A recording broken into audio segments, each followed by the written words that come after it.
I've worked with lots and lots of people building product-based businesses. And I've spent a lot of time making mistakes, going about it in the wrong way, and eventually building my own successful product business. So I know quite a lot about how and why people fail. And I don't want you to fail. So I want to look at what some of those pitfalls might be and give you the heads up right now. And think about these as you're going through, and think about, okay, am I heading for one of those pitfalls?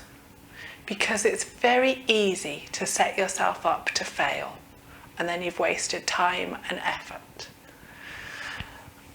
I have to be honest and say that a good proportion of people who try to make product-based businesses and try their best and put lots of effort into it do fail, and fail before they even get their first proper product out there. I have to be honest and say that there are a good proportion of people who fail when they try to pivot to products. It's not their fault, because it is difficult. The whole point of my courses and programs is to try and give you a leg up, some support. I'm trying to be the tour guide to help you along, to make sure that you are not on that list of failed product businesses. Because we all need some support. In fact, this whole thing is based on me giving you the support that I wish that I'd had when I started 8 years ago. So let's have a look at the number one reasons why people fail when they're trying to pivot to products. So the first one is they try to do too much. They get all enthusiastic, they've got a big list of all of those products that they could possibly make, and they jump in at the one that they fancy doing the first, and they get going with it. But the problem is that that product that is so sexy and exciting and enticing is just too complex, and they needed to start with something smaller to get going with. So they've made the product too complex, and in particular they've made it over full. So it is tempting when you've got lots of expertise in your head to try and get everything out and put it in. I know, because that's exactly what I did when I made the list of all the different modules in this Pivot to Products course. And I had to go through it and go, do you know what, they don't need that, or I think we can make that an optional extra, or that's just too much, because I want to tell you all this exciting stuff. But I wouldn't be giving you the best possible experience then. I wouldn't be doing you any favours if I give you all the complicated stuff that I get excited about because I'm going deep on my subject and learning about it, all that stuff that I want to communicate. So for your first products, you want to have something that is a slimmed down version, because that makes it better for your customers. Don't try and do some sort of Vulcan mind meld transfer of all the expertise in your head. On Star Trek, it looks like it hurts, and in real life, you'll just fry their brains, or they won't bother taking up your ideas. The other reason why people fail is very often that they adopt the wrong format. Sometimes this is that they jump to the conclusion of doing an online course when actually a email-based mini course would be better. Or they think, yeah, I'm going to do a podcast and get paid for doing a podcast. You really probably won't make money out of a podcast. It's not a very good product format. Or they write a book, classic. Again, people don't pay good money for books, and it takes forever to write one.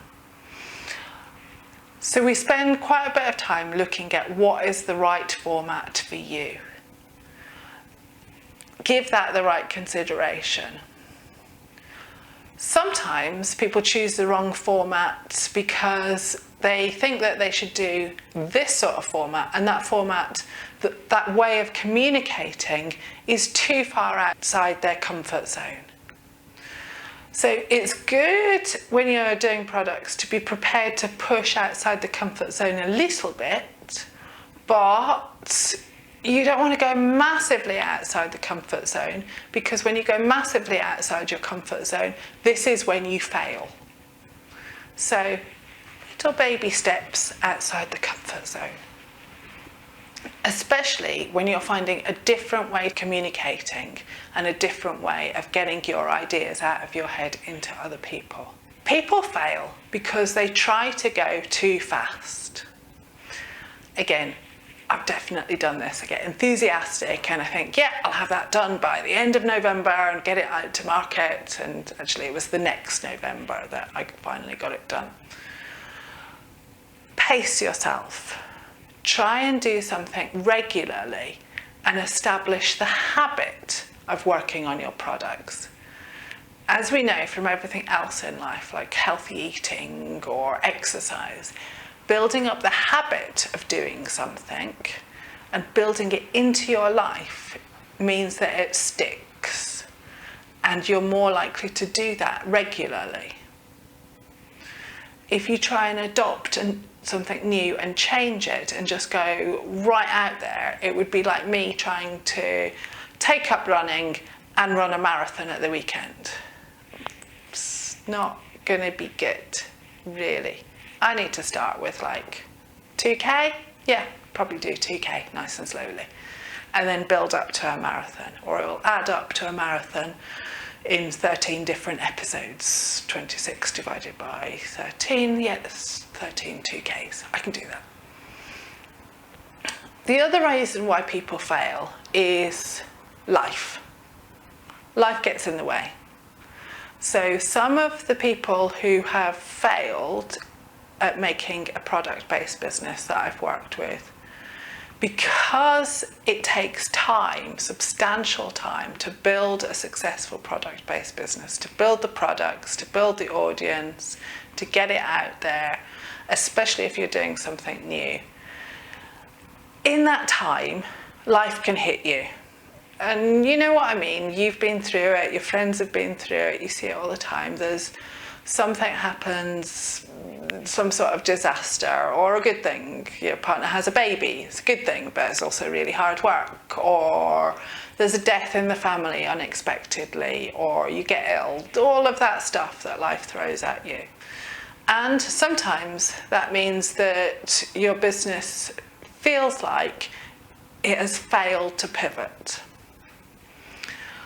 If this happens to you, if something comes up and it gets in the way, if you have already put something together, built those habits, be kind to yourself and think, okay, I will either put this on pause and come back to it in 6 months, gives yourself a good amount of time, or I will work at this much more slowly. I will do one thing a week, just one thing a week. And the thing is, one thing a week drips away the water at the stone, and within 6 months, and you're starting to feel better, and then you can pick up the pace again, you've suddenly got a body of work that you've actually built up, and you're part of the way there to getting your product out there. So be aware that life can sometimes come up and trip you up and put you off course, in which case, be nice to yourself. It's okay.